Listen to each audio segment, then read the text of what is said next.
Bubbly Steve is available for pre-order at shopclownfish.com. That's shopclownfish.com. You've got less than a month to pre-order this 15-inch plushie. Check them out.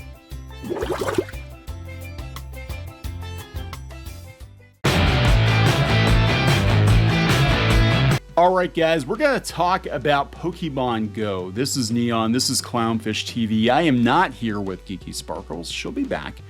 She's working on the house right now, but she'll be back, and she doesn't really play Pokemon GO, so I don't think she's really interested in this. But I thought it was worth covering because I was, one, surprised that people were still playing as much Pokemon GO as they are, and two, that this is in relations to some temporary pandemic safety changes.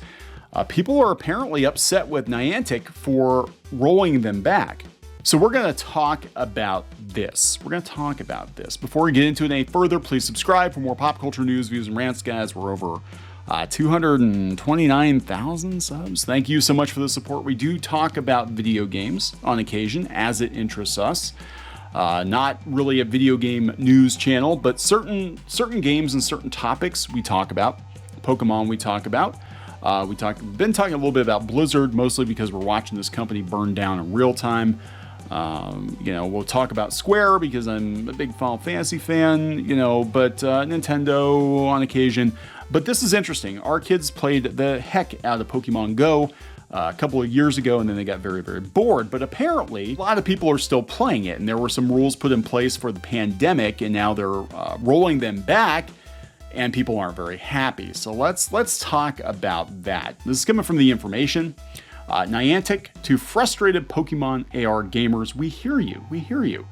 After an outpouring of criticism from players, Pokemon GO makers, Niantic is forming an internal team aimed at finding a middle ground between the AR gaming experience fans came to love during the pandemic and the vision Niantic has for the game. To recap, a week ago, Niantic in the US and New Zealand rolled back temporary pandemic safety changes it had made to Pokemon GO, including shrinking the range that players must be within in order to interact with points of interest on the real-world map.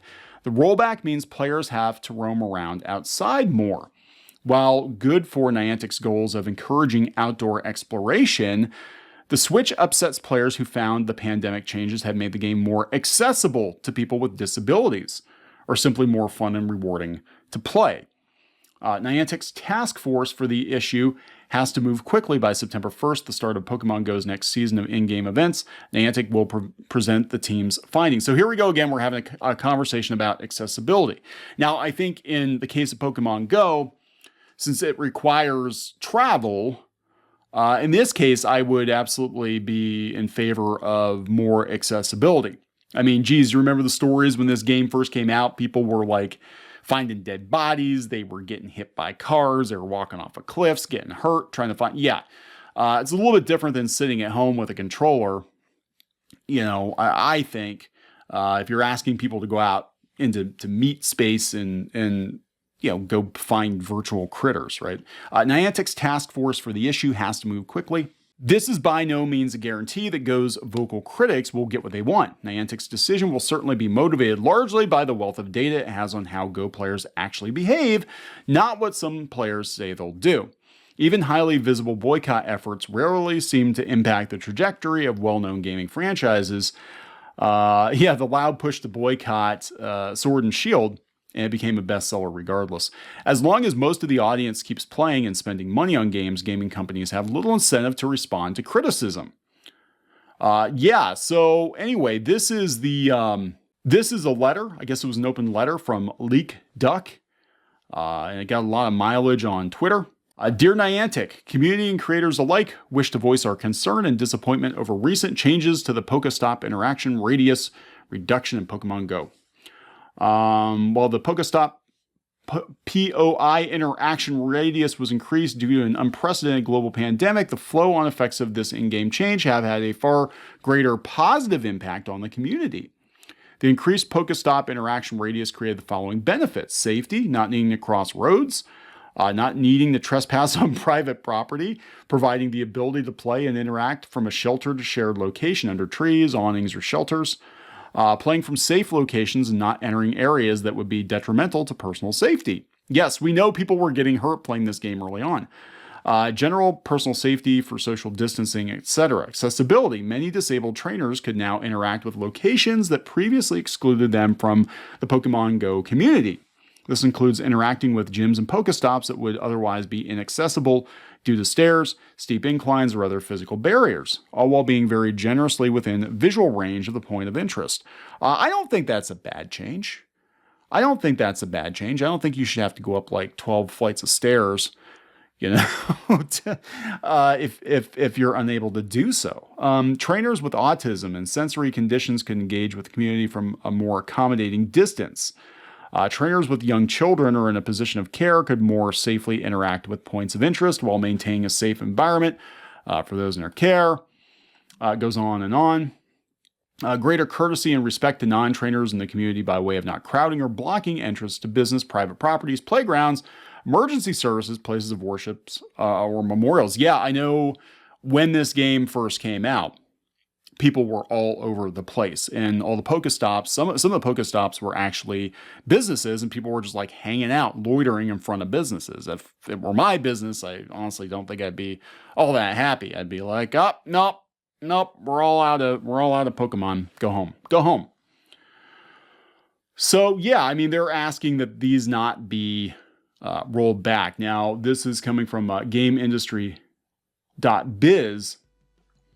And they're talking about, they said as of July, Pokemon Go has generated a cool $5 billion in lifetime revenue. So unless it affects their bottom line, they probably don't care. We'll see what happens, but yeah, maybe they'll meet people halfway. I don't know. This is one of those cases where I actually do, when we're talking accessibility, we're talking about two different things, I think, because you're talking about accessibility for people with certain disabilities or impairments or whatever. That's one thing. Other people are talking about accessibility in terms of the difficulty of games. Like, very, very hard games need to be made winnable just because you spent money on the game. And I don't necessarily agree with that. I really don't agree with that. I think, games that are supposed to be challenging, I think should remain challenging. And I don't think you should be able to walk through them just because you bought it. I mean, as long as you knew the game was going to be hard. I knew when I was a kid and I bought, Ghouls and Ghosts, it was going to be a hard game. And it kicked my ass many, many times. I eventually beat it, but I knew what I was getting into. All the reviews told me it was a hard game. You buy Dark Souls, you know what you're getting into, right? That's a totally different issue. And this one, though, I actually do kind of agree with them. Very interesting that this is become such a big deal, though. And I'm just floored that people are still playing Pokemon Go. Like, I used to see people walking around all the time with their cell phones, looking for Pokemon, and you could tell they were hunting. Some were dressed up and all that. And I just kind of thought people stopped. I thought they stopped like 2 years ago, but apparently it's still a thing. So there you go, guys. I'm going to wrap this one up. Please subscribe for more pop culture news, views, and rants, and we'll talk later.